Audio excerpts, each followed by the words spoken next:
Welcome to another episode of Chat Sports Talk. My name is Chad. Take a dive for all sports. And in case you can't tell, I am still sick. Lots of coughing fits, so that's why my voice just sounds a little rough. I had definitely a major one this morning. It always seems to happen when I'm trying to lay down, trying to sleep, so good times. But this is supposed to be my Week 17 NFL recap. However, due to the actions on Monday night, I want things probably a little differently this video.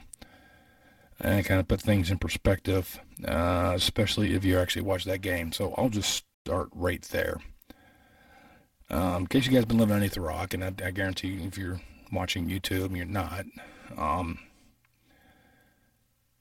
Damar Hamlin literally died on the field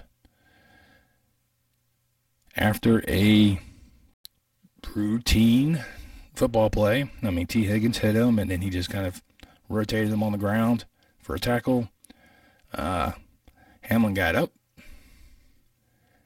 and immediately fell backwards. It took me a while to actually find that video, and that video itself was disturbing. And the fact that everyone recognized it right away. Both medical staffs weren't running on the field, and they start giving Hamlin CPR. When have you seen that on a NFL field? We used to hear about all the heat exhaustion deaths a couple years back when players were just dropping their fries because of the extreme heat and just poor attitudes and training practices then. But you never saw it on the field. The stadium went quiet. The commentators didn't know what to do. When they came back, I didn't see the hit. Mind you, as I came back after the ambulances are on the field. That's when I actually tuned into the game. And seeing the reaction of the players puts things into perspective. Stephon Diggs, which is, you can see the tears. Show highlights of Josh Allen and the sheer shock that was on his face. Sheer shock. I know that face. I've been there. That wasn't a pretty time for me either. The fact that the players were in different states of denial and grief was eminent there. I mean, you can tell they didn't know what to do. These are guys that are living their dream, playing a sport that they love, entertaining us, which they love. They understand injuries comes with the territory. There are certain job professions you understand that with, whether it be a law enforcement officer, a service member, a firefighter, hockey player.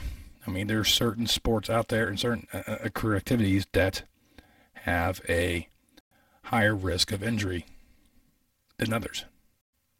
But you always expected them to bounce back. You always seen them they get carted onto a cart, the thumbs are up, and fans are happy and cheering. Players are feeling a little bit better about themselves. They got to try to compartmentalize what they're feeling at that present point in time. That could have been me with my big toe tickling my ear. Or it could have been me that could not feel anything below my shoulders. But the fact that Hamlin's heart stopped, they had to do CPR and brought his heartbeat back. As he got taken off in the hospital to the UC Medical Center. Later find out that he had a cardiac arrest. Maybe getting hit that hard in the chest caused some neurological damage or something. I don't know. I'm not a medical professional. I'm not going to speculate any further than that. But the officials didn't know what to do.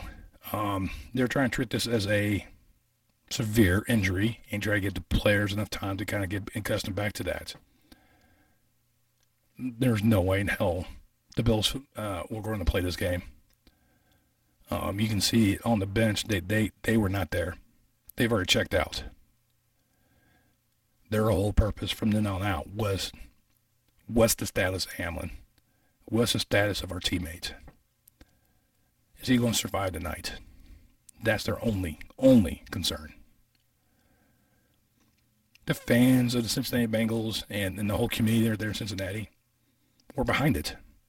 There's no booing. There's just sheer shock in their faces. Complete understanding, complete empathy. Even from the Cincinnati players. It's like before Hamlin got taken off, you saw the Cincinnati players go into midfield and console the opposing team. To know how much of a community the NFL actually is.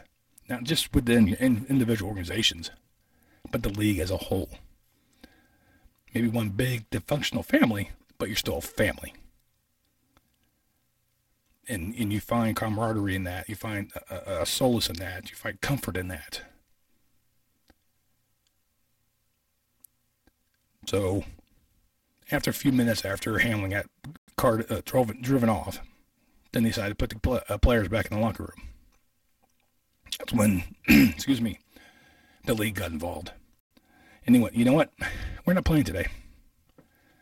This game is officially suspended until we determine otherwise, which is the right thing to do. This is just a game.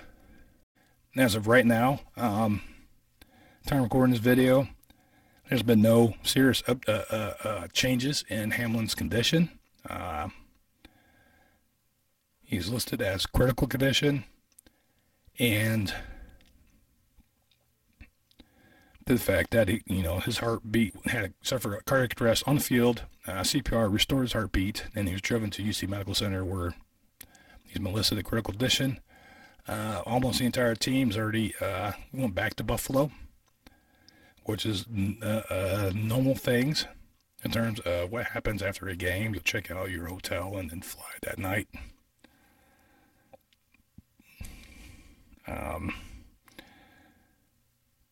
It's hard to kind of wrap this in the words. I mean, I never played. And I can't imagine what's going through their heads right now. I've suffered loss. I know what those looks look like. The sheer denial of what's happening. I've been there. 7 months ago, I was there. I suffered loss in my job. Of course, I was in retired military, so I've known guys who've not make it. I know guys have made it home and just a silly mistake and it cost their life. It's and then seeing what happens when they come back home, but they're not there. And they snap. And they go down a dark tunnel. So I know the aspects and the trauma associated with this. It's going to be a hard time for the NFL to kind of process this. They're still waiting on further developments in Damar's condition. They're not being, they're letting it play out. They're not speculating. They're not going to, okay, we're going to play Cincinnati and Buffalo again on Wednesday night. There's nothing on that. They have one more week left. The board is going to say, we'll just go ahead, just cancel this game, no contest, and move forward, which I think is part of what's going to happen. And just have Buffalo and Cincinnati do a 60-game season. So it's just one of these weird aspects in terms of the sports world. I'm trying to comprehend exactly how to best put this. I mean, speaking recently in the sports world, I mean, Coach Leach passing pretty suddenly before Christmas, but Mississippi State wasn't playing then. The shooting at Virginia that lost the football players there, and you saw that the team just canceled the last 2 games into their season early. The passing of Franco Harris before that anniversary of the Immaculate Reception. Soccer great, Pele gone. But you never see it happen on the field. You don't expect this. You don't see this type of a tragic event in modern NFL. You read about it in the football history annuals about the early days of the sport. But you have to take this with a grain of salt and look at this as these guys are gladiators performing an entertainment value for us to allow us to escape our reality and cheer for them. Now it's our turn to cheer for him.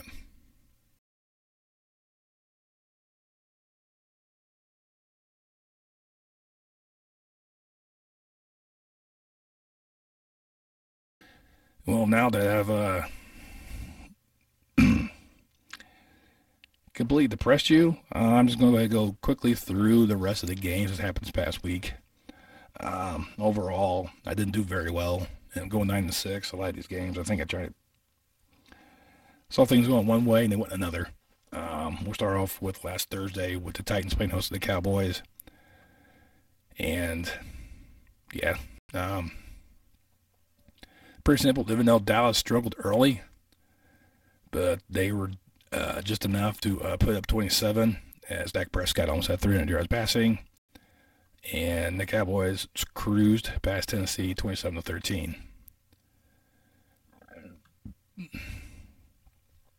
Then we're at Motor City. I said, the Lions would be way too much for the Bears. Sure enough, Goff had 3 passing touchdowns, and en route to a route of the Bears, 41-10. There's even a play by Justin Fields where there was no one rushing him. This dude threw a pick. But that wouldn't just let you know how bad the Bears season really is.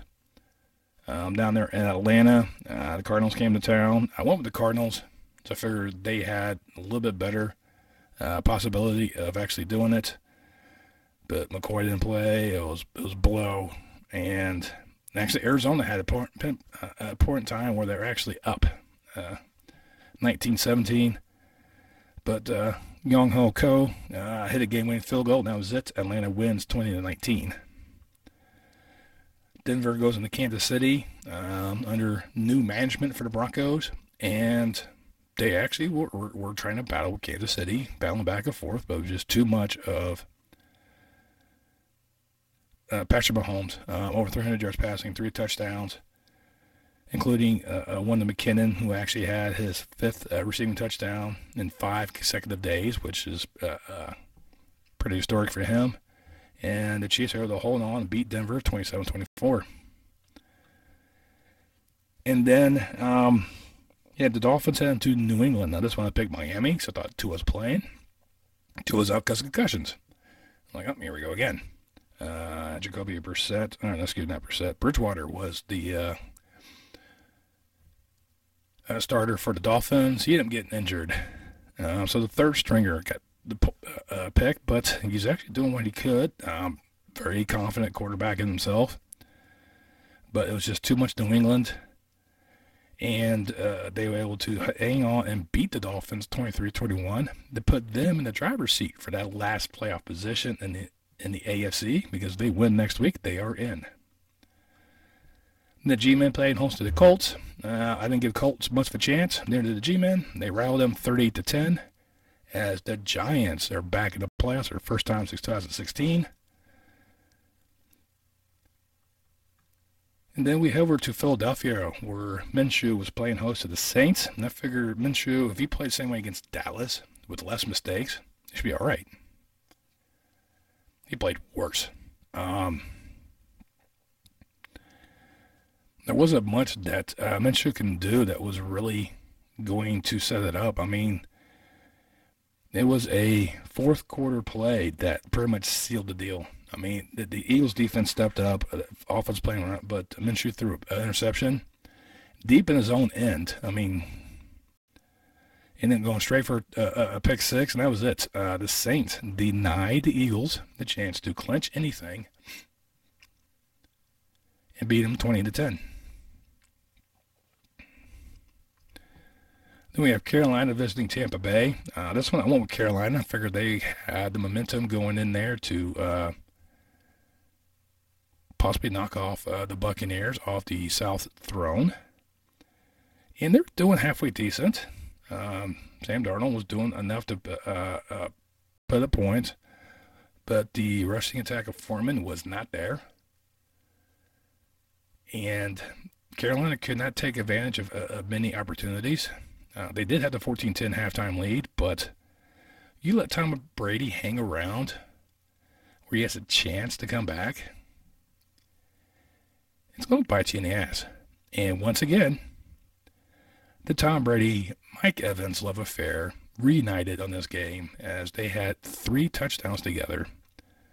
Mike Evans had over 200 yards receiving, which is over, almost half of Tom Brady's total of 432 yards, as the Buccaneers was able to survive the upset bid by Carolina, beat them 30-24 to win the back-to-back NFC South titles and be back in the playoffs once again. And Cleveland went into Washington. I figured, okay, Carson Wentz had his time frame. Maybe he's ready to go.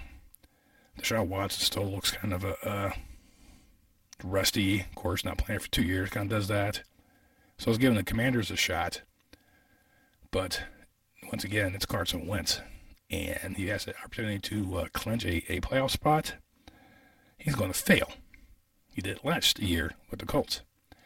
He did it not too long ago with Washington, as the Browns went into Washington, beat them 24-10, eliminated the Commanders from postseason play, and probably eliminating Carson Wentz from ever starting an NFL game ever again. Then Jacksonville went into Houston. I didn't give Houston much of a shot. Actually, no, I take that back. I did give Houston a little bit of a shot. So they could actually, with the same intensity they did against Dallas and Kansas City, they'll give Jacksonville a run for their money. Not so much. Jacksonville just went in there and just obliterated them early. And they started benching their starters, and Jaguars just cruised to a 31-3 victory. Have a 1-game lead over Tennessee for the South. Their end-of-year bash for winner-take-all should be very interesting. Then the 49ers and Raiders. The Raiders, after benching Carr didn't step away from the whole team. Stidham was then anointed the starter. It's because he knows Josh McDaniel's system. And it seemed to be the spark that the team needed, as they were starting to play very, very well. And it just like they were just disrupting everything that Purdy and the 49ers were used to doing. But it's the Raiders that bound to cough it up. And ended up going into overtime, tied to 34. The interception in overtime of Stedman set up a game-winning field goal. And that was it. The 49ers escape Las Vegas, 37-34. To get their 12th win of the season, and you have a possibility of getting a first-round bye. A lot of things have to play into place for that one. Then we head up to Seattle, where the Jets come to town. The Jets need to win this one to maintain the possibility of making the playoffs. Seahawks need to win this one as well to maintain their hold tentatively right now on that last playoff position. And this was a revenge game for Geno Smith. He did not disappoint. White was no saving grace for the Jets. The Jets complete collapse this season. Was just poor mechanic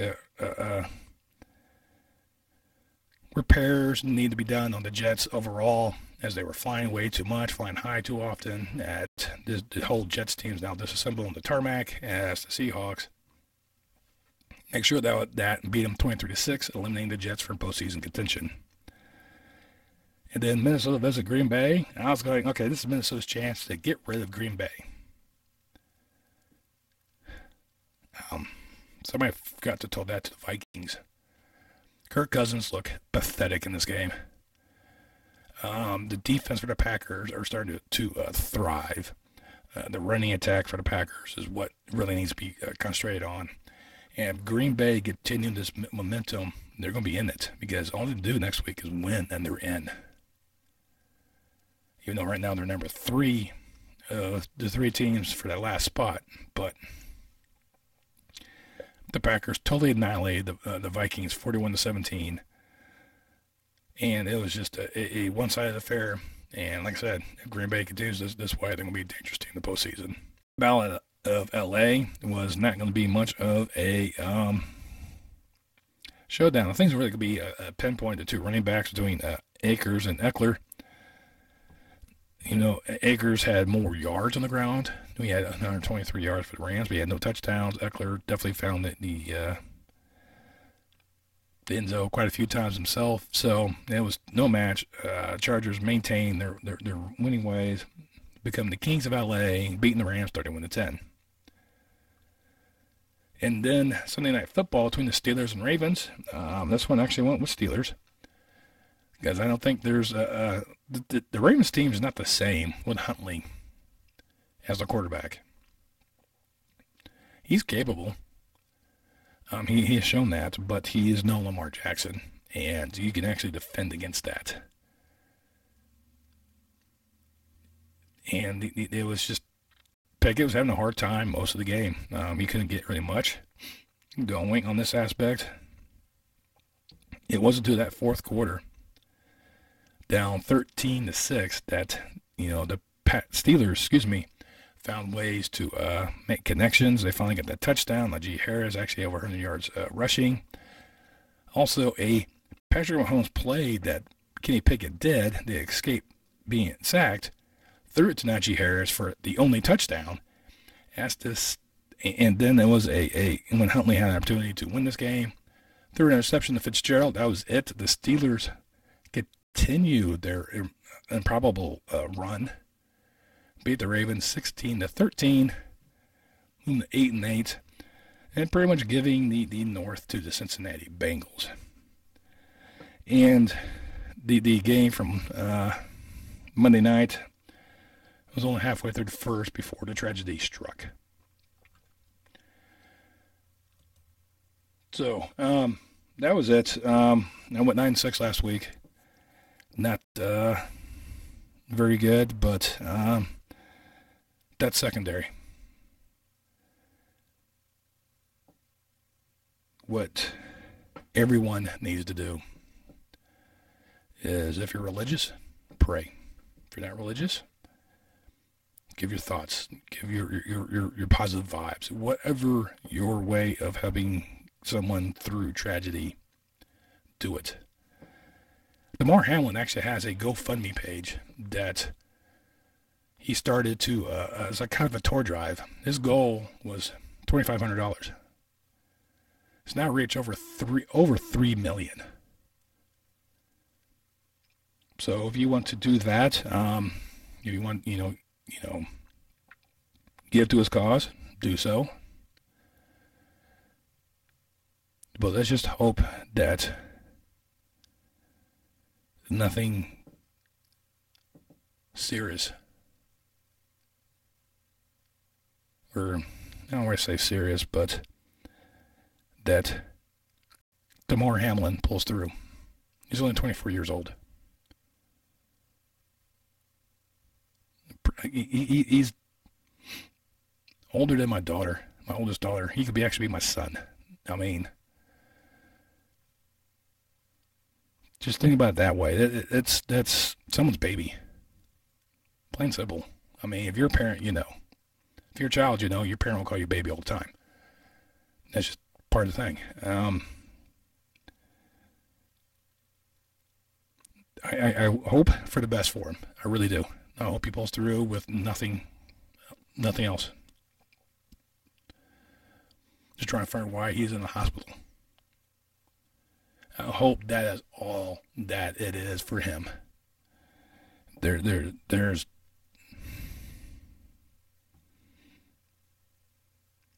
nothing better for a positive outcome of this, and I wish the best for Damar Hamlin, and I won't go through my normal spiel on this one. I won't do my normal other things as well. This is for him to hope for the best.